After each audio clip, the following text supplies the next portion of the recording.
Conexionistas, bienvenidas, bienvenidos a una emisión más de nuestra serie de cultura política. Pueden ver aquí a don Alejandro en Villa Fisher, que está realmente ansioso de comenzar a hablar porque pues trae muchísimo. Vamos a seguir hablando de este tema de la ministra que ahora se amparó y parece empeñada en regresar al reflector. Pero bueno, Edgar, ¿cómo estás? Amigas, amigos de Conexionistas, gusto estar con ustedes, de tener a Alejandro aquí y la verdad de seguir dando seguimiento a este tema que como ya lo habíamos dicho con anterioridad, no nada más es un tema de una eventualidad, de alguna grilla política barata en contra de algún personaje, es un tema de fondo, es un tema que tiene que ver con cultura política, con ética. Alejandro, ¿cómo estás? Pues ya lo dijo Armando, la ministra se ampara y esto, un capítulo más a esta telenovela que parece no terminar y que ha caído, según nos comentabas, en otra dimensión de una batalla que no se había presentado. Gracias, Alejandro, por estar con nosotros. Armando, Edgar, muy buenas tardes. Buenas tardes a las amigas y amigos del auditorio. Pues ya cae en otra dimensión, en la dimensión desconocida, yo creo. Esto es verdaderamente extraño. A ver, se puede segmentar y analizar desde varias perspectivas. Además, yo creo que eso es lo correcto y conveniente. Eh, lo primero que yo diría es, a ver, la ministra Yasmín Esquivel, integrante de la cabeza del Poder Judicial, la cabeza del Poder Judicial es la Suprema Corte de Justicia de la Nación, el Pleno de la Corte, integrado por 11 ministras y ministros. Eh, Ese es el escalón, el peldaño más alto de todo el Poder Judicial. Todos los demás jueces son subalternos de esos 11 ministros. ¿Sí? ¿Por qué digo esto que parece una obviedad? Pues sí lo es. Y les voy a preguntar yo a ustedes, aunque no sean abogados, ¿ustedes creen que algún juez o alguna jueza eh, inferior jerárquico de los 11 ministros le va a negar, no fue un amparo todavía, sino una suspensión provisional a uno de sus jefes? De entrada, Pues, el asunto es anómalo, no es ujú. ilegal. A ver, es anómalo. Se está amparando y está llevando la disputa a un terreno en el que ella es parte. Insisto, esto no es ilegal, porque bueno, ella será ministra de la Corte, pero bueno, tiene sus derechos ciudadanos, sus derechos de toda índole, sus derechos humanos, sus garantías individuales, eh, salvaguardadas por la misma ley que ella tiene que hacer valer. Pero si es, insisto, no ilegal, pero si es por lo menos extraño, anómalo, ver a un ministro o una ministra amparándose, pidiéndole a uno de sus inferiores, a un pues alguien que tiene, que depende finalmente de él, aunque no sea, no es su jefe directo, por supuesto, pero es el jefe de su jefe de su jefe, de ese tamaño, Bien. pidiendo el amparo, ¿no? Es extraño. Y la verdad es que pues, ha habido interpretaciones que dicen, a ver, pues que no es juez y parte, pues no es Ujú. juez y parte precisamente, pero sí podríamos argumentar consistentemente que la jueza que le da la suspensión provisional, pues depende de ella. Su carrera judicial depende de ella y los otros 10 ministros, ¿eh? Y del Consejo de la Judicatura. Pero vamos, ningún juez quiere tener como enemigo o adversario a un ministro de la Corte.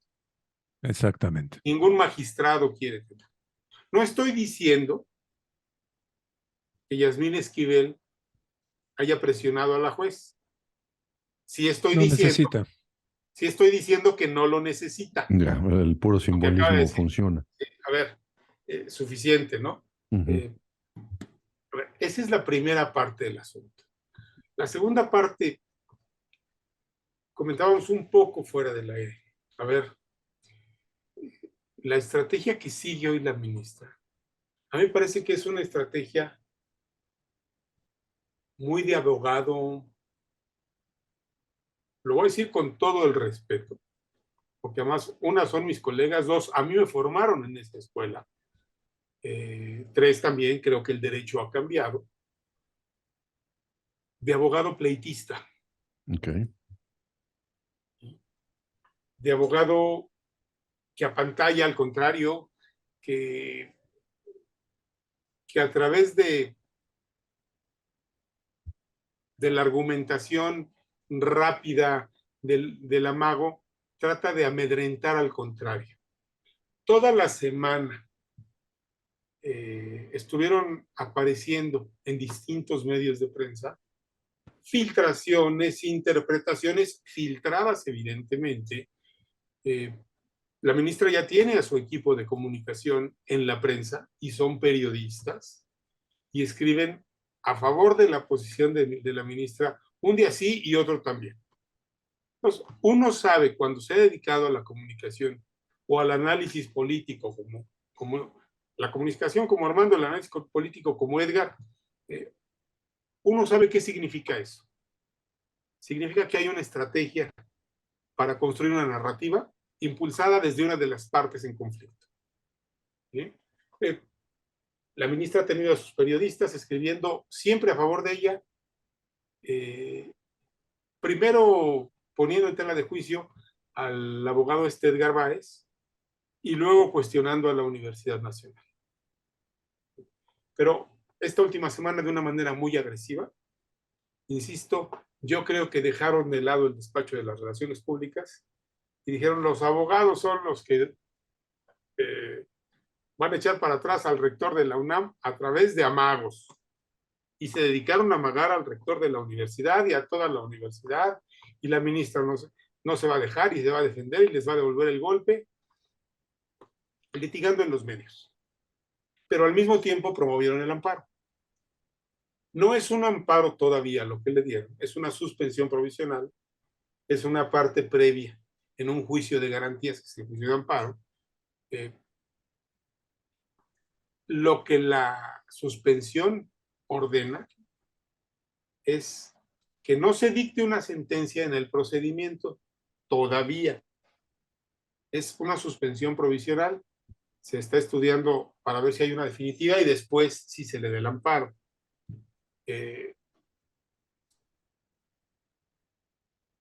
Se le ordena a la universidad, esto es importante porque además no se ha dicho mucho, se está interpretando mal, se le ordena que no emita ninguna resolución.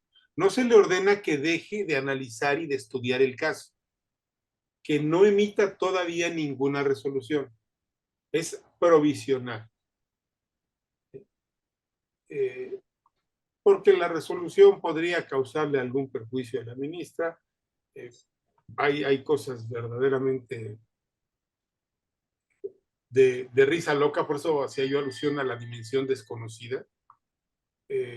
La ministra, vía sus abogados, alega que podría violarse su garantía, su derecho a la presunción de inocencia. Bueno, hoy me encontraba por ahí creo que Armando ya lo vio, por eso sonríe, un tuit muy interesante de Jesús Ortega Martínez, que decía, la ministra Esquivel votó recientemente a favor de la prisión preventiva, que viola flagrantemente el principio de presunción de inocencia. Hoy promueve un amparo, alegando que que pueden violar su principio, su derecho a la presunción de inocencia. Habrás visto tamaño de contradicción, la ministra en su actuación pública tiene una opinión y en su actuación como particular tiene otra opinión completamente diferente. Incongruencia. Pero a ver, Total. voy a algo que a mí me parece central y lo de cultura política en este caso. Y luego concluyo con lo que creo que está pasando con la universidad. Porque el pleito de la ministra ya es con la UNAM, ¿no? Al menos con las autoridades de la UNAM, déjenme ser preciso, porque a mí me parece un error gravísimo en el que hemos incurrido muchísimos universitarios. A ver, las autoridades de la universidad no son la universidad. El pleito de Yasmín Esquivel es con las autoridades de la universidad, con ciertas autoridades de la universidad, marcadamente con el rector de la UNAM, por supuesto.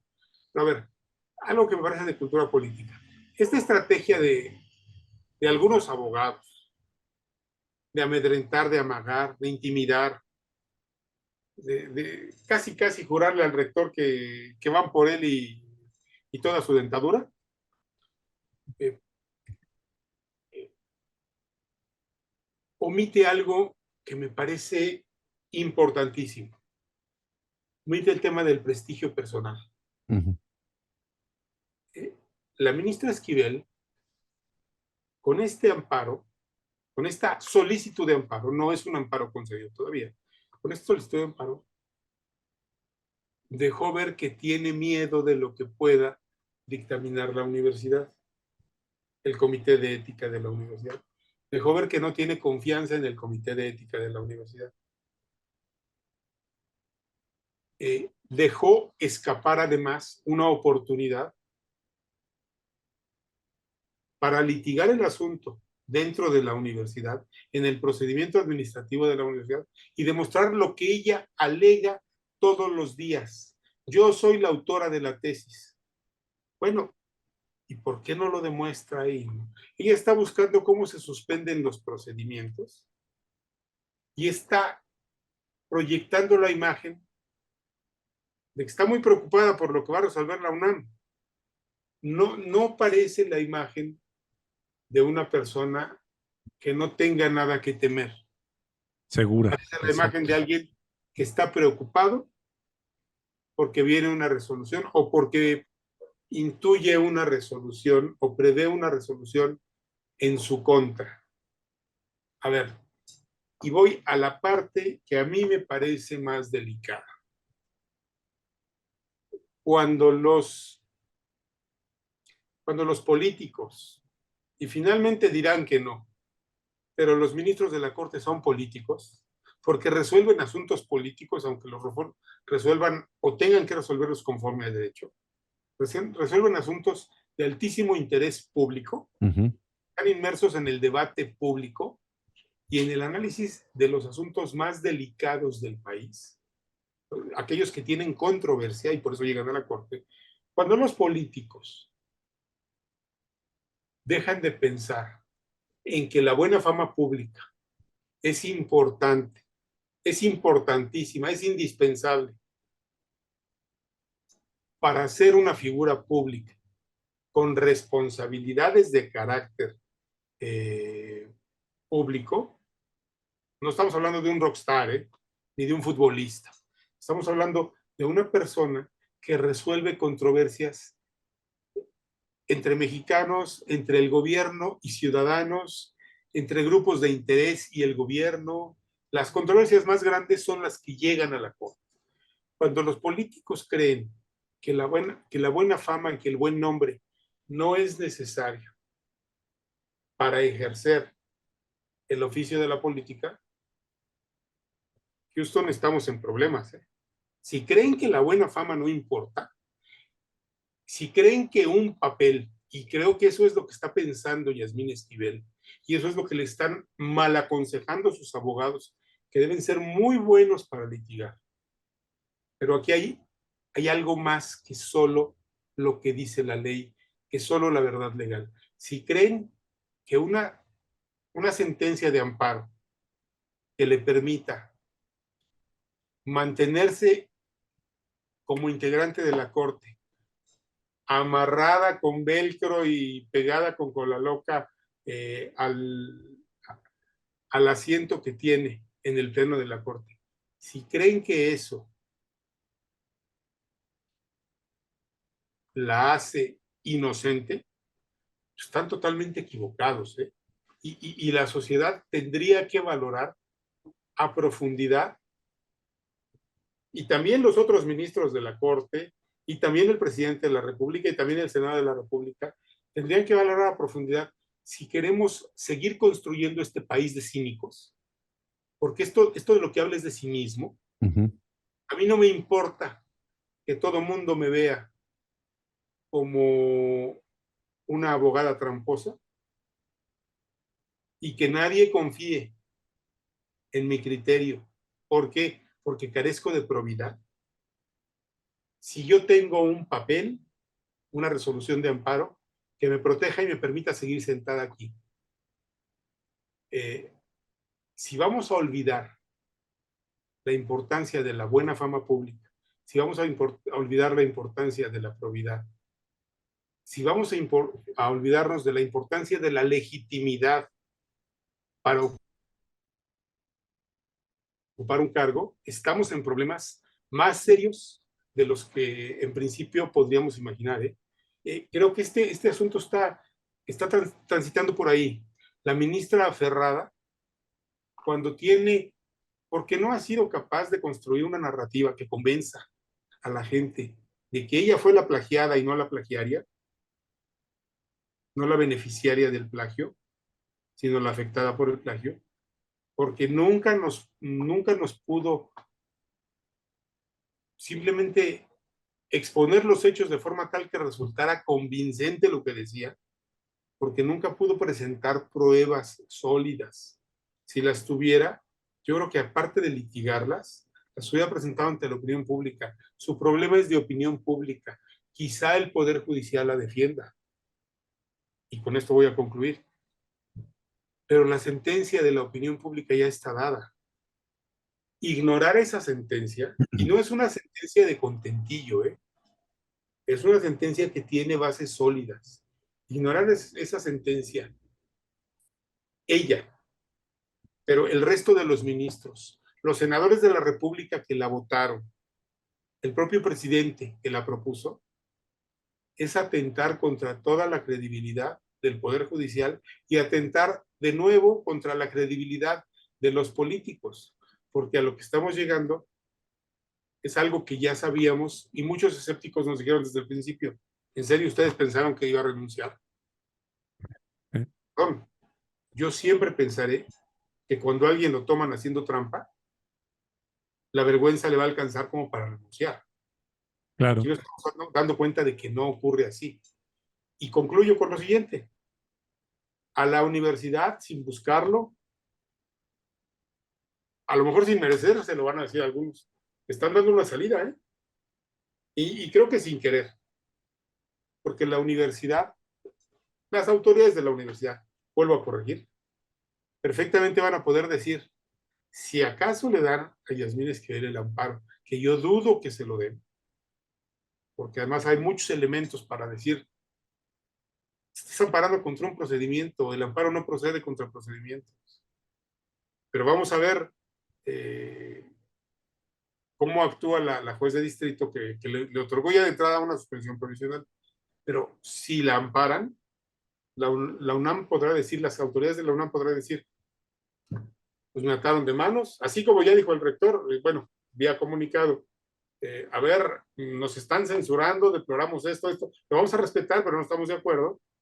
Pues, si la estrategia de la ministra, esta estrategia legalista, sigue avanzando, y lo único que le interesa es tener un papel que diga, a mí no me quitan porque no me quitan, aunque todos ustedes crean o estén convencidos de que plagié mi tesis, yo personalmente estoy convencido de que la plagió,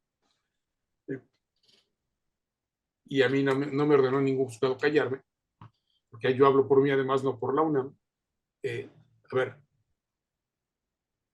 la universidad podrá decir, pues me maniataron y yo no soy quien la protege el Poder Judicial. Esto ya no está en mi cancha. Claro. Esto ya no está en mi cancha.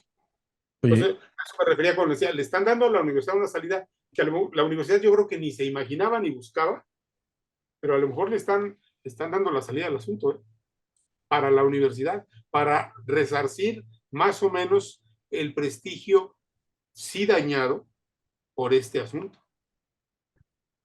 No puedo estar más de acuerdo contigo cuando mencionas este asunto tú lo comentas como fama pública, yo iré más allá a hablar de esta autoridad moral, ¿no? Claro. En donde pues, si no la tienes, y más si eres un personaje público, dejas de serlo. Con responsabilidades Por públicas, que supuesto, tiene que tomar por decisiones, supuesto. a decir esto está bien y esto está mal. Yo creo que aquí esto que planteas, Alejandro, nos lleva quizás a otro problema de fondo, quizás estructural, no creo que todavía sea cultural, pero está a nada de convertirse en un problema cultural, que tiene que ver con esto de cómo hace la opinión pública para que importe, para que haga sentido el que una figura de este tamaño, con la falta de credibilidad que tiene, con la imposibilidad de demostrar su dicho, ¿no? Con los procedimientos normales y tener que recurrir a esta serie de estrategias que buscan la puerta trasera, me parece que la conexión entre la conciencia ciudadana, la movilización ciudadana y el poder judicial todavía no está conectada. Tenemos movilización ciudadana para rescatar el voto. Tenemos movilización ciudadana para que se hagan respetar algunos derechos, pero básicamente se concentran en esas preocupaciones y quizás en la historia ha habido movilizaciones que se conviertan en mensajes directos, ¿no? Al sistema judicial, al poder judicial en México, pero me parece que ha sido un recurso muy poco utilizado por parte de la ciudadanía y que creo que eso motiva o ayuda, ¿no? A que estos tipos de personajes la vean fácil y que Sí. entonces a la hora de plantear esa estrategia legalista, como dices, canchera, hagan su balance y digan, pues al final del día no va a pasar nada, porque el costo, quien me pueda, ¿no? Levantar el costo, no es la ciudadanía, no es la opinión pública, va a ser el acuerdo de, ¿no? El presidente de México, alguien, ¿no? Y entonces yo me obedezco a ese alguien. Y aquí la pregunta que quedaría abierta entonces es, además de que hagamos nuestras manifestaciones personalísimas para exigir este tipo o para señalar este tipo de conductas, ¿qué más se puede hacer, Alejandro, para que esta opinión pública pese y entonces haya un costo que se evalúe, ¿no? En términos de, señores, si ustedes no tienen una reputación, una probidad, si su autoridad moral no está a ciertas alturas, entonces la ciudadanía va a responder y les va a complicar el asunto, pero parece ser que todavía estamos lejos de ahí, no sé cómo lo vean los dos. A ver, voy más allá. La probidad, la buena fama pública, la autoridad moral, como le dijiste tú, es un requisito que está en la Constitución para ser ministro de la Corte. Independientemente de que prueben plagios, no plagios, independientemente de que la UNAM le quite o no le quite el título, la sancione, le anule el examen o no, la ministra ya perdió su fama pública, su buena fama pública. Ya, ya incumple otro, además de que hay dudas sobre su condición de abogada, de licenciada en Derecho, dudas fundadas. Además de eso, ya perdió la fama pública, la buena fama pública que se necesita para estar en la Corte. Ya incumple otro requisito que está en la Constitución. No es un asunto solo de autoridad moral. La buena fama pública no es un asunto solo de percepción. Este asunto va más allá, se volvió también legal. La buena fama pública es un requisito en la ley para ser ministro de la Corte. ¿Qué podría ocurrir y cómo podría presionarse? Esa es la gran pregunta. A ver, Sí, sí, si sí. no les gusta a los ministros que se les diga, yo recuerdo habérselo dicho un par de veces al entonces ministro Genaro David Góngora Pimentel, que además había sido mi maestro de amparo en la universidad.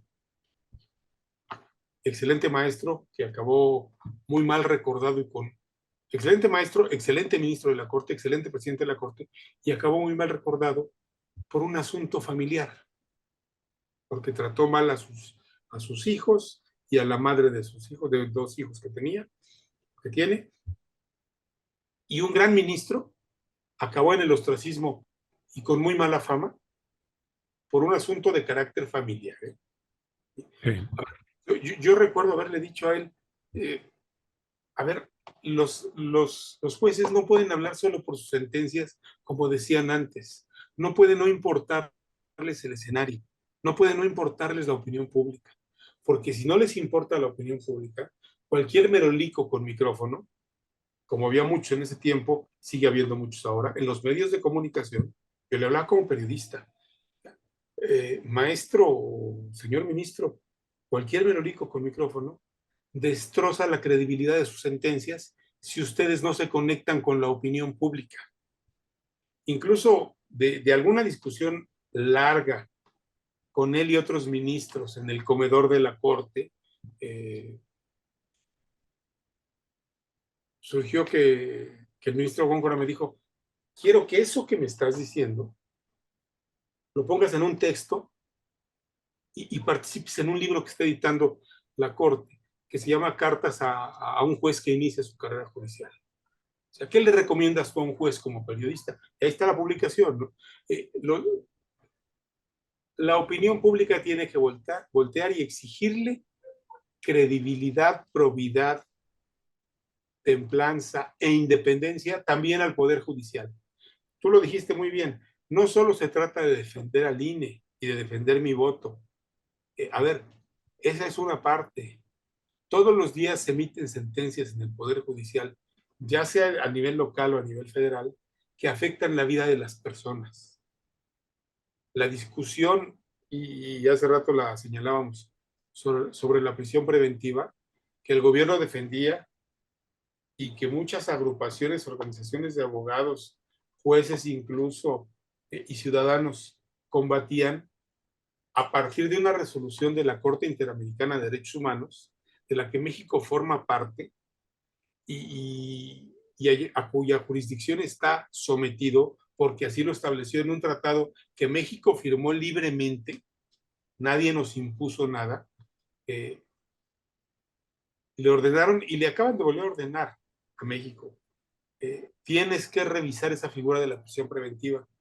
Bueno, no hubo manifestación para exigirle a los ministros que revisaran eso. Y Yasmín Esquivel, junto con Margarita Ríos Fajar, creo, con Loreta Ortiz,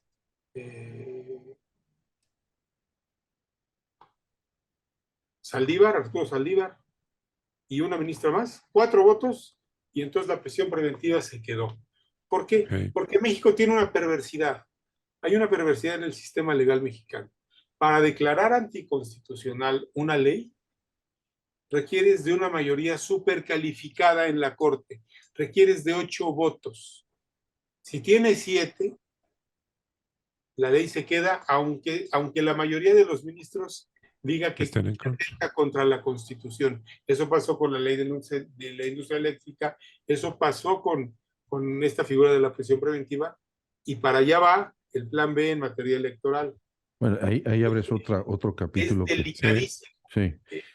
Yo quisiera con esto, Alejandro, cerrar, porque bueno, esta idea o esta reflexión en la mesa, y hay que ser intelectualmente honesto, la tuvimos una conversación con Fernando Pescador, que hablamos con él sobre el tema de García Luna, y él puso en la mesa, a ver, que la opinión pública no nos preocupemos solamente por ir a marchar para defender a línea, hay que hacerlo también para exigirle al Poder Judicial, Claro. Cosa que me parece fundamental. Y el más opaco de los poderes. Sí, claro, y cerrar este comentario, porque hay esta figura que en el mundo empresarial, en la parte de mi actividad profesional en donde me encuentro, que se llama licencia social para operar, en donde si las empresas no obtienen ese permiso tácito, ¿no? Por parte de las comunidades donde operan, dejan de operar. O sea, sus instalaciones se ven bloqueadas, boicots, ya hemos visto, ya ha habido casos, porque la sociedad se organiza y a veces hay que decirlo, hay perversiones también en la sociedad no es impoluta, pero Claro. hay una conciencia que se organiza para decir, si quieres seguir operando, necesitas, ¿no? Ganar estas cosas. Y yo creo que lo mismo debería de pasar acá. ¿Quiere ser usted un juez? Exacto. ¿Quiere ser usted un funcionario público? Pues bueno, nosotros le vamos a hacer valer esto, porque necesitas esa licencia, esa autoridad moral para hacerlo. Creo que Claro, tienes abres que la pasar la prueba puerta. del ácido. abres la puerta para una conversación mayor sobre cultura política, Alejandro, porque creo que hay que trabajarla más. Me parece que el tema electoral domina la conciencia, la movilización ciudadana, y entonces no he visto ni un solo grupo, o muy pocos quizás, y ahí apelo a mi Que se- ignorancia, que se organicen, ¿no? Para justamente provocar estas movilizaciones, para recordarle al Poder Judicial que de entrada tiene que tener, ¿no?, autoridad moral en sus integrantes. Pues muchísimas gracias, Alejandro, pues otra vez, ¿no? No vamos a dejar de No, insistir en este tema porque es parte de nuestro compromiso también. Y bueno, creo que el hecho que esto esté tan cerca de este fenómeno nos ayuda mucho a comprenderlo. Muchas gracias. Armando, Edgar, muchísimas gracias a ustedes. Siempre es un privilegio estar en Conexionistas. al contrario, el privilegio es que estés aquí y que podamos escuchar todo esto que acabas de decir. Y también seguirte en tus redes. ¿Cómo le hacemos para seguirte en Twitter? Twitter, @envilafisher. Perfecto. Que muchas gracias, Alejandro, y muchas gracias a todos los que nos escucharon, todos los que nos vieron. Y si les gustó el programa, pues no se olviden darle like, no se olviden de seguirnos. Si no les gustó, bueno, pues les agradecemos mucho haber llegado hasta acá. Nosotros somos Conexionistas. Nos encuentran como Conexionistas MX, tanto en Twitter como en Facebook. En YouTube somos Conexionistas México y somos Conexionistas en Spotify. La música que estamos escuchando es música de Alejandro Sabo. Ahorita lo encuentran en YouTube y el diseño es de Sofía Reynoso. Ahí la encuentran en Facebook y en Twitter. Muchas gracias. Nosotros somos Conexionistas.